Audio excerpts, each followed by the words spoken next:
কতগুলো গুরুত্বপূর্ণ সাবস্পেস। এখানে ভি একটা ভেক্টর স্পেস ওভারে ফিল্ড বলা রয়েছে, আলফা ভির এলিমেন্ট। তাহলে আমরা ডাব্লিউ একটা সেট ফর্ম করা হয়েছে যার এলিমেন্টগুলো C into alpha, such that C belongs to F. সিটা ফিল্ড এলিমেন্ট আর আলফাটা হচ্ছে ভি এলিমেন্ট।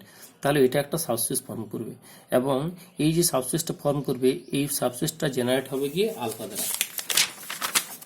একইরকমভাবে আমরা আরও একটা সাবস্পেস পড়ছি, ভি একটা ভেক্টর স্পেস, তার দুটো এলিমেন্ট আলফা বিটা, এবং ফিল্ড থেকে দুটো স্কেলার নেওয়া হয়েছে সি আর ডি দিয়ে ডাব্লিউ একটা আমরা সাবস্পেস পাবো যেটা c alpha plus D beta, যার এলিমেন্টগুলো প্যাটার্ন হবে C alpha plus D beta. এটা একটা সাবস্পেস হবে ভি এর, এবং এই সাবস্পেসটা জেনারেট হবে কি আলফা এবং বিটা দ্বারা। এরপর এটাকে জেনারেলাইজ করা হয়েছে, let V be vector space over a field F and let alpha one alpha two alpha r belongs to V. Then the set W equals to C1 alpha 1 plus C2 alpha 2 dot dot CR alpha r। প্রত্যেকটা alpha 1 alpha 2 alpha আর ভেক্টরগুলো তার সাথে একটা করে scalar দিয়ে গুণ করে তাদের যোগফল নেওয়া হয়েছে C1 alpha 1 plus C2 alpha 2 plus dot dot CR alpha r। এটাও একটা সাবস্পেস ফর্ম করবে, এবং এই সাবস্পেসটা তৈরি হয়েছে যে ভেক্টরগুলো দ্বারা, উৎপন্ন হয়েছে যে ভেক্টরগুলো দ্বারা, জেনারেট হয়েছে যে ভেক্টরগুলো দ্বারা, সেটা হচ্ছে alpha 1 alpha 2 alpha R.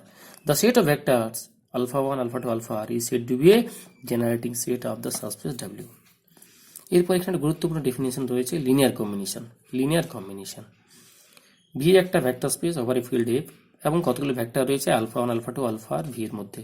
A vector beta in V is said to be linear combination of the vectors alpha 1 alpha 2 alpha r if beta can be expressed as, যদি বিটাকে আলফা 1 আলফা 2 আলফা আর এর linear combination আকারে প্রকাশ করা হয়েছে, beta equals two C1 alpha 1 plus C2 alpha 2 dot CR alpha r for some scalar C1 C2 CR belongs to F। অর্থাৎ কোনো একটা vector বিটাকে যদি alpha 1 alpha 2 alpha আর এর লিনিয়ার কম্বিনেশন এভাবে লেখা যায়, এটা লিনিয়ার কম্বিনেশনকে প্রকাশ করা যায়, beta is said to be linear combination of the vectors alpha 1 alpha 2 alpha R. এখন এই স্কেলারগুলি চেঞ্জ করে দেওয়া হয়, C1 C2 ভিন্ন ভিন্ন করা হয়, তাহলে ভিন্ন ভিন্ন রকমের ভেক্টর পাওয়া যাবে। এখানে একটা গুরুত্বপূর্ণ থিওরি রয়েছে, V A vector space over a field F and let S be a non-empty finite subset of V। S একটা non-empty finite subset of V, অর্থাৎ S এর মধ্যে কিছু সংখ্যক এলিমেন্ট আছে যেগুলো V এর element. Then the set of all linear combinations of the vectors in S forms a subspace of V, and this is the smallest subspace containing the set S। এই যে এখানে S এর মধ্যে alpha 1 alpha 2 alpha n সংখ্যক vector নিয়েছে, এখন এই alpha 1 alpha 2 alpha n সংখ্যক ভেক্টর দিয়ে যে লিনিয়ার কম্বিনেশনটা হবে C1 alpha 1 C2 alpha 2 dot dot Cn alpha n, এখানে স্কেলারগুলো ভিন্ন ভিন্ন পরিবর্তন হতে পারবে, সেক্ষেত্রে এটা একটা সাবস্পেস ফর্ম করবে। Then the set W of all linear combination, যত রকমের লিনিয়ার কম্বিনেশন করা যাবে, স্কেলারগুলো পরিবর্তন করলে অনেক অনেক রকমের লিনিয়ার কম্বিনেশন হবে, তারা কি করবে একটা সাবস্পেস ফর্ম করবে, এবং this is the smallest subspace containing the set S. এরপর আমাদের গুরুত্বপূর্ণ জায়গা সেটা হচ্ছে linear span. Linear span, the smallest subspace containing a finite set S of vectors of a vector space V is said to be the linear span of S and is denoted by LS.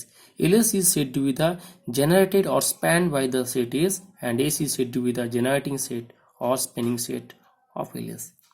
LS টা হচ্ছে গিয়ে একটা finite set যার মধ্যে কিছু সংখ্যক element আছে, সেই এলিমেন্টগুলো নিয়ে যত রকমের আমরা লিনিয়ার কম্বিনেশন পাবো সেটা হবে গিয়ে এলএস।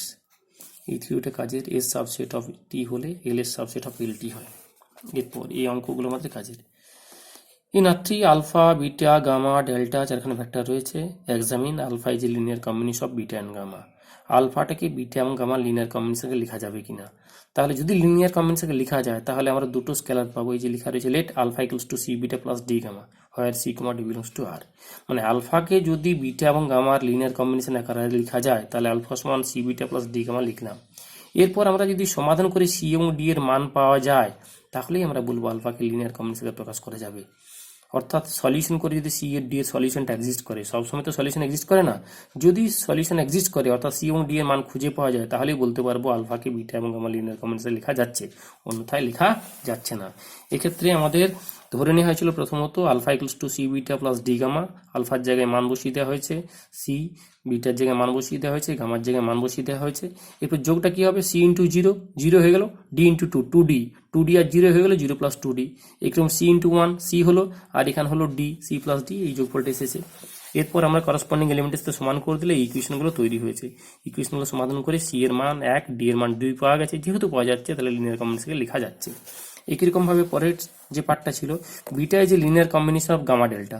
তাহলে এখন beta equals to C beta plus D, beta equals to আমরা লিখতে পারি c gamma plus d delta লিখতে পারি, কিংবা C1 gamma plus C2 delta, যেমন ভাবে লিখবো আমরা। এখানে let beta equals to c gamma plus d delta লিখেছে। এরপরে এরা সমাধান করছে, সমাধান করতে গিয়ে একটা সমস্যা তৈরি হয়েছে। এখানে লেখা যাচ্ছে c plus 2D equals to 1, আর এখানে c plus 2D equals to 3। এটা সম্ভবপর নয়। C plus 2D equals to 1 এবং c plus 2D equals to 3 কী করে সম্ভবপর? তাহলে তো 1 ইকুয়ালস টু 3 হতে হয়, তাহলে এটা সম্ভবপর নয়। অর্থাৎ এই সিস্টেম অফ ইকুয়েশন, যে এই তিনখানে ইকুয়েশন পেয়েছি, এই তিনখানে ইকুয়েশন থেকে আমরা সমাধান পাচ্ছি না। The equation are inconsistent. সমাধান যদি না পাওয়া যায় তাহলে ইনকনসিস্টেন্ট হয়, সমাধান পাওয়া গেলে কনসিস্টেন্ট হয়। দেয়ারফর যেহেতু সমাধান পাওয়া যাচ্ছে না, therefore beta can not be expressed as c gamma plus d delta. Hence beta is not a linear combination of gamma and delta. আচ্ছা, পরবর্তী ক্ষেত্রে determine the subspace R three span by the vector alpha and beta. Alpha এবং beta দিয়ে যে vector স্পেসটা span হবে সেটা বার করতে বলেছে এবং এক্সামিন করতে বলেছে। Gamma equals to is in the subspace, delta two সাবস্পেসে আছে। তো দুটো ভেক্টর দিয়ে আমরা যদি সাবস্পেস তৈরি করতে চাই তাহলে ওদের লিনিয়ার স্প্যানটা হবে। লিনিয়ার স্প্যান বলতে এটা আলফা এবং বিটা দেওয়া আছে, তাহলে লিনিয়ার স্প্যানটা হবে C alpha plus D beta. C alpha plus D beta দিয়ে যতগুলো ভেক্টর হবে সব ভেক্টরগুলো মিলে তৈরি করবে L of alpha comma beta. L of alpha comma beta এই ভেক্টরগুলো কেমন হবে? C alpha plus D beta. C belongs to R, D belongs to R. তাহলে এখান থেকে আমরা পেয়ে গেলাম এই সাবস্পেসটা। এরপর গামা ওর মধ্যে রয়েছে কিনা, গামা যদি এর মধ্যে থেকে থাকে তাহলে গামাকে এদের আকারে আলফা এবং বিটা লিনিয়ার কম্বিনেশনকে লেখা যাবে। তো এখানে লেখা হয়েছে গামাটা লিখে দেখা যাচ্ছে গামা ইকুয়ালস টু, ক্যালকুলেশন করে আমাদের দেখা গেল গামার মান পাওয়া যাচ্ছে না, কারণ এখানেও সেই কি অবস্থা হয়েছে। 2c প্লাস, এখানে ওদের সলিউশন পাওয়া যাচ্ছে কি c plus 3d equals to 2, 2c plus d equals to 1 and 3c equals to 1। এখান থেকে সমাধান করে সমাধান পাওয়া যাচ্ছে না। the equations are inconsistent and so gamma is not in L of alpha beta। মানে এখানে সমাধান করে c আর d মানটা পাওয়া যাচ্ছে না, কারণ দুটো এই তিনটে সমীকরণ ইনকনসিস্টেন্ট হয়ে যাচ্ছে।